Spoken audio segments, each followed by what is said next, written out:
You have failed. Ba ba ba da ba da. You have failed. Ba ba ba da ba da ba. Hello, everybody, and welcome back to another episode of You Have Failed with me, SaiyanVader. And to start off, we once again would like to reaffirm that we here at Sigil Arts stand firmly with the Black Lives Matter movement. We think it's important at the moment to re-emphasize constantly that we do stand with them. We are constantly trying to educate ourselves on systematic racism and how to get rid of it, and we stand with all of the people whose lives have been lost and all of the protesters. And we 100% back the movement, and we need to put an end to racism. That is something that is a definite shouldn't have been there in the first place. Let's get rid of it now and have a brighter future and a brighter tomorrow. But that's that out of the way. Now we can get into the actual episode itself, where if you haven't worked out from the intro, you either don't know the show and the theme song, or you just didn't recognise it, and that's okay too. We are talking about The Office this week, but not the UK version, the US version, because yes, I always normally go for the UK being better as a UK citizen myself, just on a rule, like with my Six debate a few weeks ago. But no, this week I've got to give it to the US. I'm not going to be doing a comparison. I'm just going to be talking about the US Office in itself, and why I really enjoyed it. Because I'm going to be honest, I hadn't watched the US Office until really recently, and I'm also going to apologise again. My hay fever is still really playing up, so you'll probably hear some tissue moving in the background. But yeah, so I hadn't watched the US Office till recently. I'd watched the UK one. I enjoyed it. I thought it was funny. I'm a big fan of Ricky Gervais. I think he's a very funny man, so I enjoyed it. Never really watched the US Office until lockdown. I was going through Amazon Prime and I saw season 1 to 9 was on Amazon Prime for free. And I thought, oh, why not? Why not sit down and watch it? And as I sat down to watch it, I did genuinely think, like, I'll probably enjoy it. It'll be funny. I've heard good things, but I don't see myself loving it, or particularly, I didn't see myself getting attached to the characters. This is a sort of a pre-watching analysis that was going through my head. It wasn't. I hadn't watched it yet, so I hadn't had anything to base anything off. I just thought, from what I've heard, it seems more like a comedy show where you don't really get attached to the characters. It is more just simple comedy, and I don't think there are many times I've been happier to be wrong. For the US Office, by the end, there were 2 episodes where I blatantly cried. The one where three, I suppose. The two where they say goodbye to Michael Scott. There's the one where they sing to him at Michael's last Dundies, and then his final episode as the main character, I suppose. I cried then when he has his little conversation with Jim, and then the final episode, because frankly I got so attached to these characters in the space of a week. I think I binge watched all 9 seasons in a week, just over a week. I got so attached that it really brought me to tears seeing the end of it, to the point where I see loads of conversations with a lot of the cast saying we wouldn't do a reboot, but we'd do a reunion special, sort of feature-long special where we all came back. I'm sitting there like, yes, I want that. Bring The Office back. Just give us that one more special and bring them all back. Like, I haven't even liked it for that long. I'm one of the newer fans, but I need that Office reunion, right? Like, and the thing is, this one's more plausible because the cast are up for it. The difference with a Friends reunion is the Friends cast aren't sure they're up for it. Whereas the Office cast, you've got John Krasinski, like, yeah. You've got Rainn Wilson, like, yeah. You've got Angela Martin, like, yeah. Or Angela Kingsley. Angela Martin's the character in the show. This is where it gets confusing. Some of them have their real names. You've got Jenna Fisher, like, yeah. Even, I think I heard a thing like Steve Carell would be up for it. And, like, bring it back, guys. Like, not a reboot. Don't restart the show, because it wouldn't work. As Jenna Fisher pointed out in an interview, it wouldn't make sense. A lot of them have moved on from The Office by the end of the series. So having a reason that they all come back to The Office for a prolonged reboot of the series wouldn't make sense. However, having a reunion special, feature-length special, where they're all in their own places now, maybe you can still have them visit the office and everything, and Dwight's still running it, but that makes more sense, and I really, really think that should happen, because, say, they're characters you get attached to. It's a show that, since watching it, I've realised how ingrained in popular culture it is, and how ingrained in meme culture the thing is. So many memes originate from The Office, and The Office is just part of pop culture so much, and I didn't realise until I watched it how much it really was. Like certain phrases that you say, you're like, oh, that's from The Office. Like one of my favourite gifts to send people is the "No, God, no, please, God, no, God, no, no, no, no." Jesus Christ, I don't know how Steve Carell did that. But that bit where Steve Carell just screaming at Toby, sorry, like Michael screaming at Toby, Steve Carell, he plays Michael. It's so brilliant. The show is so brilliantly written, and it's weird because the first season is a blatant rip-off of the British one. Like the first episode, almost word for word, scene for scene, with a few adaptations, is the first episode of the UK Office, and you can see that originally, is it NBC? I think were going for a blatant, oh, let's just do what the English one did, change it up, adapt it a bit for US audiences, and that'll be that. And it was clear it wasn't working because the first season wasn't too well received. In fact, it was originally going to be taken off air after the first season. What saved it was Steve Carell having massive success in The 40-Year-Old Virgin, which is another brilliant film. So his stardom sort of kept the show alive. And from season 2 onward, the writers sort of broke away from the UK Office and did it their own way, where it was more eccentric in a US sort of way. And this is something where it worked, where the UK one was funny because it seemed more down-to-earth realistic, and the whole documentary thing was really taken seriously, like it could be an actual documentary. The US Office takes it to the fact that, yeah, they're still doing the documentary, but the stuff happening is not the kind of thing that would be happening in a regular workplace. You watch the UK Office and you don't want to then go and work in an office because you see that it's a bit of a boring, dreary job most of the time. However, you watch the US Office and, not going to lie, I watched it and it made me want to work in an office. I don't. It's not a job I want.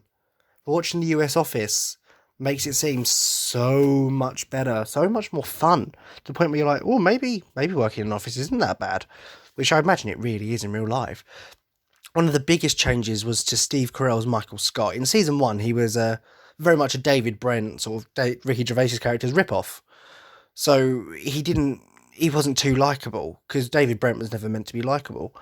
But after season 2, where they really took that character into his own, he still kept a few of the traits, like where he's blatantly a sexist and a racist and misogynist. But the thing is, they give him a sort of charm where it's not he's doing it to be horrible. He's got sort of a childlike ignorance.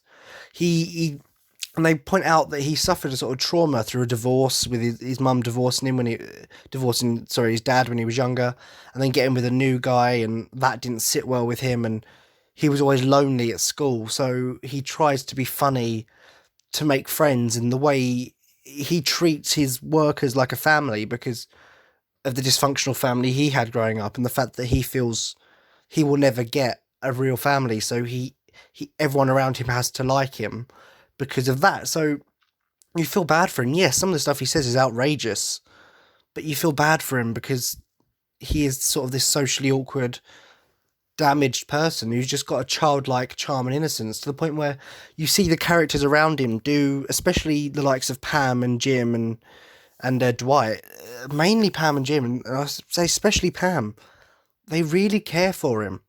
Like, yes, he can be a nuisance at times. Yes, he annoys them a lot of times.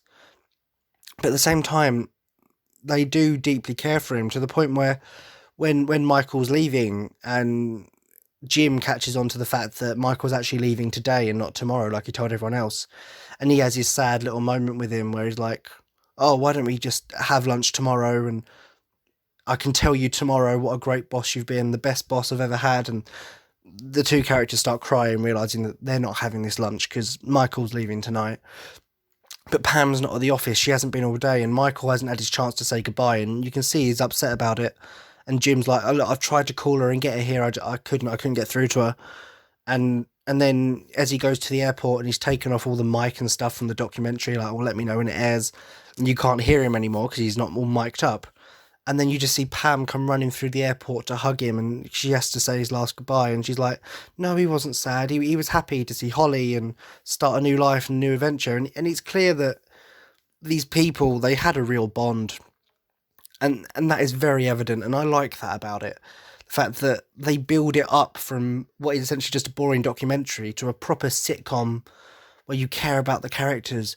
Pam and Jim and Pam, I fell in love with them, honestly. Like, this is going to be very controversial now, and I'm a massive Friends fan myself, but I like the Jim and Pam relationship far more than Ross and Rachel. Because the more you look at it, Ross and Rachel, they didn't really belong together. They were too different. Whereas Jim and Pam were a sort of, they should have been together from the start. He obviously loved her. She obviously had feelings for him, but was engaged to Roy had been for 3 years at this point. And they were two people that evidently belonged together. Their personalities, they always had the most fun when they were with each other. And watching their relationship develop was so beautiful in a way, because it felt so natural, it felt so right. And then what I do like about it as well, and this is another thing I think I've sort of got against the Ross and Rachel thing, the Ross and Rachel relationship was dragged out until right at the end. It was all 10 seasons, was will they, won't they? But The Office knew to, and I'm not saying I dislike the Ross and Rachel thing, I thought it was brilliant. We were on a break, classic, hilarious. The final episode, I got off the plane. Honestly, brings me to tears. But the Jim and Pam, it only lasted up until what, season 3, season 4, off the top of my head. It was only the first couple of seasons, and after that, it's them blossoming as a married couple, having kids. And then the relationship drama shifts to between Dwight and Angela, and they become the will they, won't they. But it's never dragged out for too long, the relationship melodrama. In fact, one of the only complaints I have for the season is when they force in a bit of melodrama at the end with Pam and Jim, where Jim's trying to do this new job and he's not home very often because he's got to work all the way in another state, I think, or another city. I don't really know where Philly is in relation to Scranton, if I'm completely honest.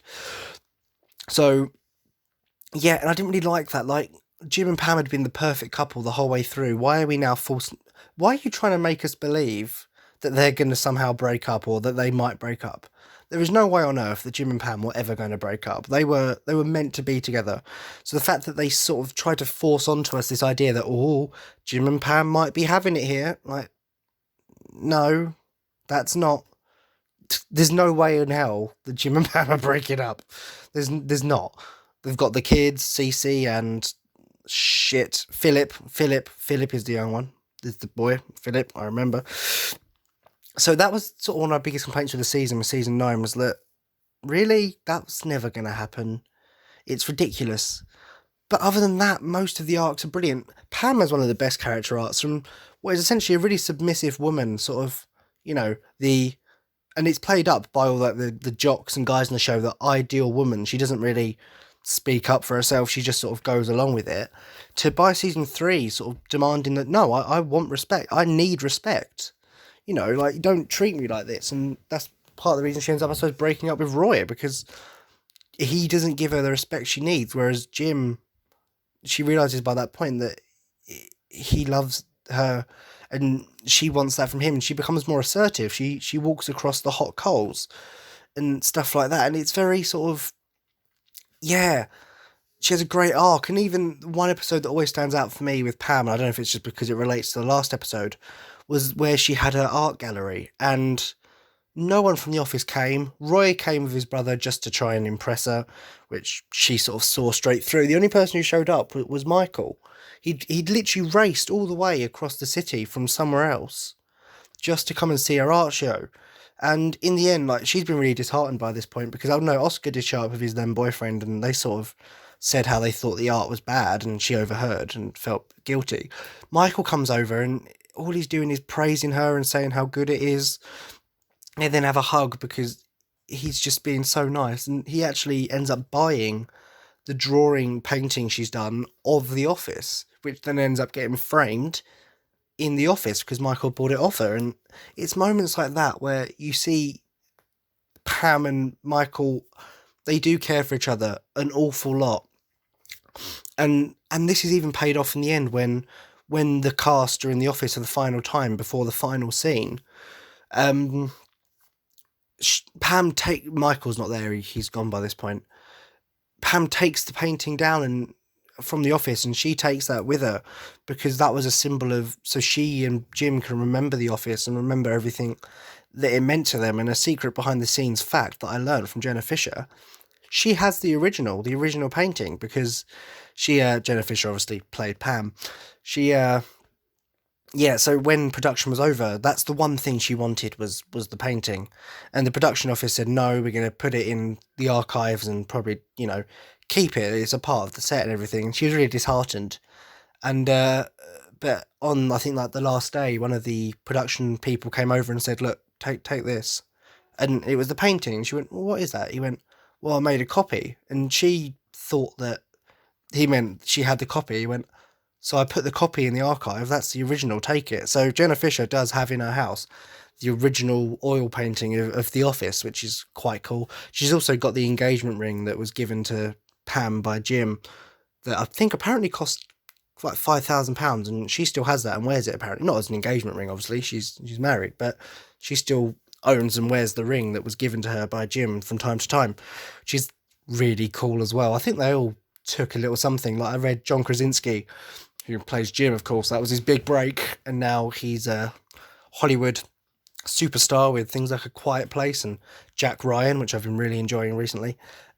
He took the Dunder Mifflin sign, the sign that was outside their part of the office, their office block. He took the whole thing, which is really cool. Um, but how can we talk about The Office without mentioning The Office's dark horse, the madman himself, Dwight Schrute? Rainn Wilson just plays the brilliant, mad, but sort of well-intentioned man. Like, yes, he doesn't like Jim through the whole thing. Him and Jim's relationship is very funny because they start out as bitter enemies, but by the end, you can tell they're friends to the point where Dwight even asked Jim to be the best man at his wedding. It's very clear that they grow to like each other, and he has a huge respect for Michael. And obviously, Angela, he falls in love with Angela madly, and his love for that and pursuing her. I was so glad when they finally got together. You don't even understand. By the way, they finally properly get together in the finale. Like, wait to stress me out there, right? But they do it. It's good. And spoilers, by the way. This episode, spoilers. Whoops. But yeah, his relationship, weird enough, with Pam. Is Pam actually the centre of The Office? I'm going to say it. Jenna Fisher's Pam is the centre of The Office. Because his relationship with her is so special. Because where he treats sort of everyone else with contempt in his weird sort of ways, thinking he's some sort of ninja, Battlestar Galactica person. He's sort of like me on steroids with some acid, I think. Like nerdy, but to the nth degree. And yeah, yeah, but his relationship with Pam is so special because he's shown on multiple occasions that he cares an awful lot from her. Like, he'll give her an awkward but a hug if she's down, and he'll always look out for her. And he makes it very clear that Pam is his best friend. I think he even says at some point that she is his best friend. I might have been in the finale. He definitely says at some point that Pam is in fact his best friend in the office. He's like, Angela's great, Jim's great, Michael, but Pam is my best friend, and that to me is like, that's character development from the weird office guy to showing that he truly cares. And actually, one of his best character moments was genuinely when in the finale for his wedding, Jim's talking to him. No, not this wedding. I'm talking about the wrong bit. I was going to talk about Michael Scott there. Completely sidetracked. No.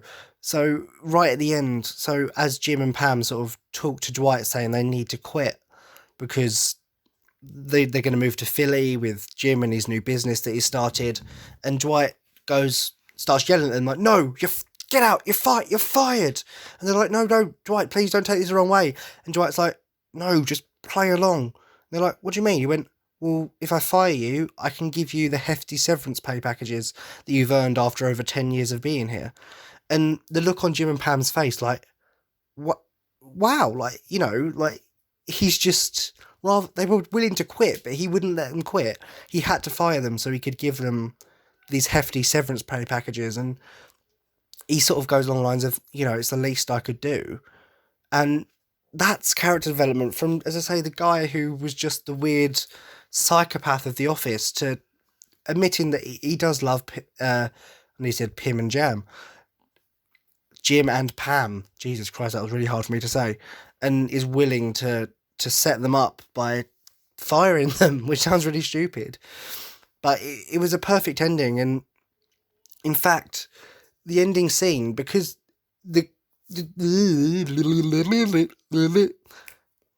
inside of my head there. No, so the production crew were willing to keep making the show, but it was the cast who all came together and said, "Look, We want to end while we're still on a high note. We don't want to carry on going forever and ever and ever and it just gets sour. So the cast actually chose to make season 9 the last one. And they had request that the final scene, they all had to be in it. And that's why you get that final scene of them all in the office and then them walking out one final time. Because they personally requested that for that final scene, they would all be in it together as a family. Because that cast became a family over the course of that show. To the point where actually every single week they would get together at one of their houses and watch the show together when it came out. And that's the kind of family that was formed there and what made that finale so gut-wrenching, because you could feel their emotion as well. But I would like to take a short break to mention our sponsor for this episode, which is King's Eyes Life website. Good at something, best at anything. Do check out the website. It's great. So they're sort of helping with sponsoring for this episode. Got loads of great stuff, blog posts, everything. There's a shop on the way as well. So make sure to check that out, guys, and we will get straight back to talking about The Office after that minor little advertisement. So, Dunder Mifflin. I want to work at a paper company. This is how much this show was good. I can't stress enough that I want to work at a paper company, but you'd want Michael Scott as your boss, you'd want Jim, and you'd want Pam, and you'd want the whole cast, Kevin, Oscar, Creed. My God, Creed is the dark horse of the show, where you don't really know what he's on about, but he's definitely murdered someone in the past and, you know, done some really dodgy things. Creed Bratton was meant to be a side character, was given the name Creed Bratton because that was the name of the actor, and become sort of a fan favourite because he's just insane. Like, he gets arrested in the last episode. We're not quite sure for what, but that's Creed Bratton for you. He's just insane. You've got Toby, who may or may not be the Scranton Strangler. Very likely. I've seen all the theories. I'm very much on the side of believing that Toby is the older Scranton Strangler, possibly caused by Michael. Maybe not, because I feel like the Strangler would go after Michael if it was Toby. I don't really know, but there's a chance. Good old Andy Bernard, played by the fantastic Ed Helms. Andy Bernard, he genuinely has, I think, one of my favourite lines in the show. Now I think about it. It's once again in the finale. The finale is fantastic, by the way. It's something along the lines of, I wish someone would tell you you're in the good times before they're over or before they're gone, which is such a, you know, 'cause he's talking about, the good old days and like, but I wish someone would tell you you're in the good old days before they're gone. And that's so profound, and I can relate to that.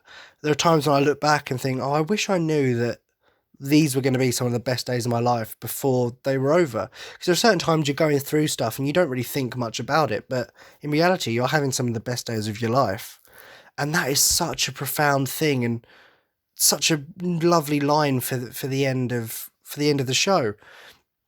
I think Pam's last line of the series as well, which might be actually the last line of the series, along the lines of, I wondered why you picked Dunder Mifflin for your documentary, as we were just a normal paper company.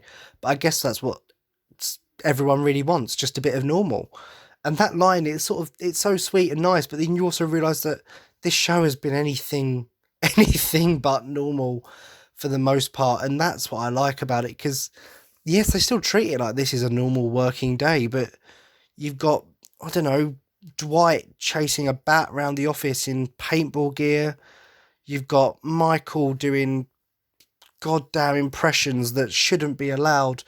The one where he's trying to prove that he's being a prisoner is bad. It's not cool to go to prison. I can't remember the name of the character he puts on. And he's like, do you know what's the worst part about being in prison? Do you know what's the worst part about being in prison? The Dementors that come along and like suck your soul and stuff. And it's like, what do you mean the Dementor? He's just insane. And I think for those who say it wasn't the same after Michael Scott left, yes, you are correct. It wasn't the same. It never was. After Steve Carell left, the show was never going to be the same. But it doesn't mean it's bad. The show is still fantastic after Michael Scott leaves. It's just different because you're bringing in Ed Helms and Rainn Wilson and John Krasinski, and they're all sort of taking over. And Jenna Fisher and Angela, obviously, as well. it sort of becomes more about them as an ensemble rather than focusing mainly on Michael, and that's not a bad thing. I love Michael Scott. I think he's fantastic. I could watch him talk for days, and watching Threat Level Midnight, the film he made, is fantastic. Michael Scott is one of the most quotable characters ever. But seeing the others come into their own without him there was kind of nice as well. And bringing in other characters, like you got Joe and Robert, played by James Spader. And I will admit, the problem I had with watching Robert on the show was that every time I watched him, I just heard Ultron. Right, as a big Marvel fan, I couldn't look at him and not hear Ultron, because obviously that's who he played him in Age of Ultron. And it was really hard for me when he was talking about things not to picture a psychopathic robot from Avengers. But he was still brilliant in it. They got Idris Elba was fantastic. Will Ferrell was funny, but I felt like they didn't know what to do with him. They sort of changed his personality every episode. But it's Will Ferrell. You can't complain really. But yeah, for those who say it got bad after Steve Carell, Michael Scott left, that's not true. It didn't get bad, it was just different. And if you don't like different, that's fine. But I do think it's still worth watching after Michael Scott's departure, especially for when he returns for the finale. Once again, spoilers, but the show's been out for years, guys. So there's the bit where, so there's Dwight, and he's got Jim as his bestest mansk, which is the best man in Dwight tradition. And the whole time, Jim, who's obviously pranked Dwight through the series, has been pulling off a spree of quotation marks pranks, which are really just nice gestures towards Dwight. Like, they're not really pranks, but he's calling them pranks.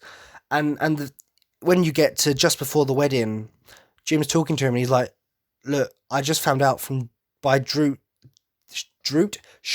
tradition, I can't be your best man." And Dwight's like, "Why? What's going on?" And he went, "Well, according to your family's tradition, the best man has to be older than the groom. And considering you're so much older than me," and Dwight's like, well, not so much. He's like, "Look, sorry, man, I can't be your best man." And Dwight's like, "Well, what are we going to do?" He's like, "Oh, I guess I can sort something out." He sort of looks and nods to the corner. Dwight turns around, and it's Michael Scott standing there. And I remember I sort of knew this was coming, but I didn't, in a weird way. I think I'd seen the scene before, but I still didn't see it coming, where Dwight just turns around, he's like, "Michael, you came." And then Michael gets the best line off he had in the entire series with, "That's what she said," which was obviously his catchphrase throughout the whole show, was "That's what she said." And frankly, that was the best "That's what she said" of the whole series, where it's such an emotional thing between Dwight and Michael's back, who best friend, and seeing him, Dwight's so happy, like, "Michael, you came," and all Michael can respond with is, "That's what she said," because it's a compulsion in his head, he has to say it. And it's, my God, the best and most rewarding one of the series is hearing Michael give off "That's what she said" in that moment. It was fantastic to watch and see, and it got me all teary-eyed. And then the wedding itself, having Michael there, and you see him going through his phone with Pam and showing him pictures of the kids he now has. And then he gets another of the best line of the series. I think the only other line he has in the episode, he does other acting, of course. He hugs Angela, the bride, and he does some dancing with Dwight for the final scene, which is like the opposite to a cold open, a cold close. I don't know what they call it, where it's not really the ending of the show. It's just another scene at the end.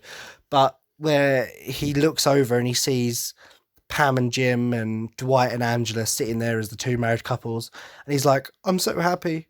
It's like all of your kids have grown up and they married each other. I couldn't be happier." And it's just so, because how stupid is that? Your kids growing up and marrying each other, that's weird. But the way Michael saw it was, they were always his kids, they were his family, and they are all now grown up and they're married and to each other, which in his head isn't a bad thing, because they're not actually siblings, obviously.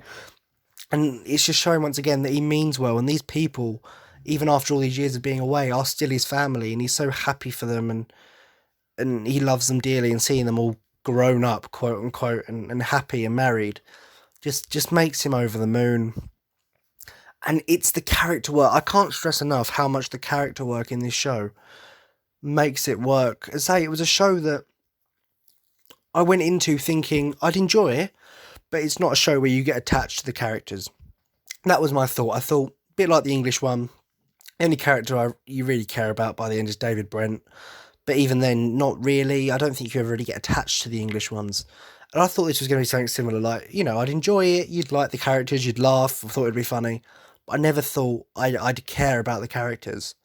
But by the end, as I was crying by the final episode, watching them all leave and knowing I wouldn't get to see Stanley do a crossword again, I wouldn't get to see Ryan pull off whatever it is Ryan do. I wouldn't see Kelly Kapoor complain about something. I wouldn't see Phyllis mention Bob Vance Refrigeration, or Oscar just be a pedantic bitch and Kevin be all stupid and Angela be uptight. I miss The Office. I want Jim and Pam and back and Michael and Dwight and Angela. I care so much now about these characters that I didn't know really about. Go back a week or so, and now I want this reunion and I care about them so much. And I even watch all old interviews. Sorry, I'm just getting a tissue. Sorry. Watch old interviews, and I believe actually, I'm sure I can say this. Angela and Jenna, they actually do their own podcast. This isn't promotion, I suppose. And yeah, that's fantastic as well, because they're doing it where they're going through every episode of The Office, watching it and talking about behind the scenes stuff.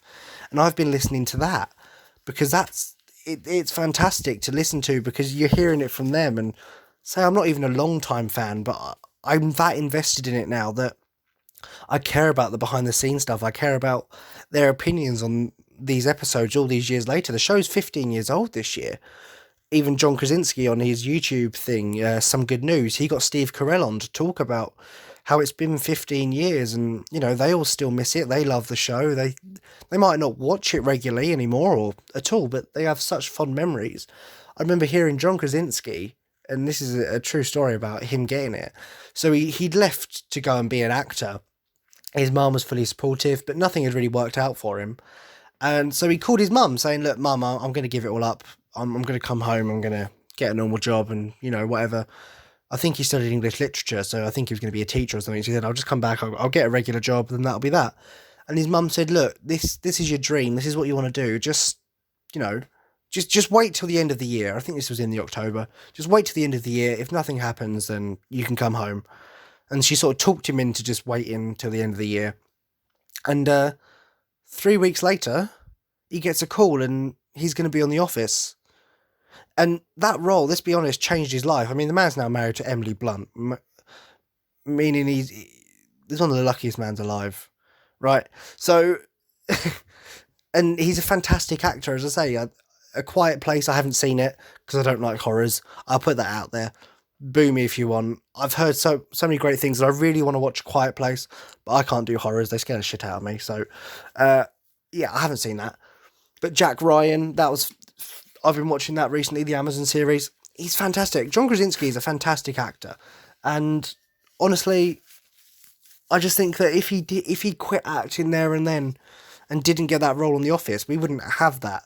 Like that was destiny leading his hand, I think, in a weird way, that he then got on The Office and his career was made. He's got friends for life from the cast. Like, you see them, they chat regularly, text regularly. And that's what makes a show, I think. This is becoming a different kind of analysis now, where I'm realising that what made that show was the fact that the cast were a family. They cared for each other. They had so much fun for each other. As I say, Angela and Jenna are real life best friends. Like, I remember I saw a thing with Angela saying that if something happens in her life, she has to run it by Jenna first before she can process it herself. Like, they are literally thick as thieves, best friends, and they all keep in touch. I saw a thing where Rain, he video called John on or it was an Instagram live, but they still talk a lot and stuff like that. That's what makes this show, and I think that's why I fell in love with it, and I fell in love with the characters, because it was about the relationships. It stopped being just a realistic documentary and started to be something more than that. It was about the characters, their relationships, their lives, the silly antics that they get up to. And in that way, you get emotionally invested into these characters in a way that I didn't expect that I would. there are a lot of things where, yeah, I tend to get invested in shows I watch. I'm not going to deny that. I don't always necessarily become part of the fandom afterwards, but I'll get invested while I'm watching it, and I'll like those characters. But I never thought it'd be like that with this. I thought this would be, like a comedy show where you just laugh along, but you don't really care where it goes or what happens to them. Like, it's just a show that you're enjoying. But it wasn't. It became one of these shows where I'm now definitely part of the fandom, and I care, and I got so invested in their lives. Like, I got to the point where I'd be on edge, like, oh, Jim and Pam going to get together, because once again, they're a couple that were so right for each other. I just kept watching it, like, come on, now, and oh no, they're not. The moment they found out they're going to have a baby, it's going to stay. Sorry. I'll keep that in to prove that I do have hay fever. I'm not just making it up and using tissues for other nefarious things. Yeah, the bit where you find out they're having a baby, I'm pretty sure she's injured during a volleyball thing, and they do a scan and find out that she is, in fact, I'm going to sneeze again. Bless me. You do find out that she's pregnant. I remember I was like, oh my God, Jim and Pam are going to have a baby. Oh my God. And I was like, what? Since when did I fall in love with these characters? Since when did I become so invested that I'm sort of on the edge of my seat? Like, oh no, don't let that happen. Don't let Michael be... Honestly, the amount of times Michael nearly got fired and I was on the edge of my seat like, no, don't do it, Michael, no, please, no. It's not even a thriller, it's a fucking comedy. But I cared so much. When he started the Michael Scott Paper Company, I was like, oh, this isn't going to go well. Come on, don't lose out, Michael. Come on, don't be stupid now, Michael. Please come back to Dunder Mifflin. And I cared. Whenever Angela broke poor Dwight's heart over, like, oh, I can't be with you now. Like, I was like, no, not Dwight. You two belong together. It doesn't matter that he mercy killed one of your cats that was going to die anyway and left it in a freezer. That doesn't matter. You two belong together. It's not right. And Andy and Erin, they should have ended up together. Andy Bernard and Erin Hannigan should have ended up together. Why did they bring in new Dwight and new Pete? Not new Pete. His name is Pete. New Jim. They refer to them as new Dwight and new Jim. And why did... I sort of get why. I think in a way Pete was meant to be, as I say, a new Jim. So he comes in and he flirts with because Jenna, Pam is no longer the receptionist. She's now I don't really know. She became a saleswoman and then she sort of swindled her way into a job that didn't really exist, but it's sort of like an office supplier thing. And I can't think of the actual job title. So Erin becomes the receptionist, and so Pete comes in and he falls in love with the receptionist who's actually dating someone else. Like, it's very much meant to recreate Jim and Pam. I just thought it was a bit unnecessary because I think Erin and Andy should have ended up together, and the whole subplot with like, oh look, Pete's now with her, like that didn't go anywhere by the end. I did like the fact that in the final episode, Erin finally meets her birth parents. That was a nice touch, and another sad scene where I started welling up. Like, I was watching it like, no, that isn't. Oh my God, that's her actual mum. And then you find out the dad's there as well, and you're like, oh my God, she's finally met her birth parents. And yeah, I just feel like that could have been better, because then Andy then going AWOL and sort of... I get they needed a way to finish the series by having Dwight be the office manager, because that was the best way to end it, I think, especially with Michael gone, was that Dwight finally becomes a manager of Dunder Mifflin, which obviously Jim recommended him for, of all people, which says how their relationship really did grow.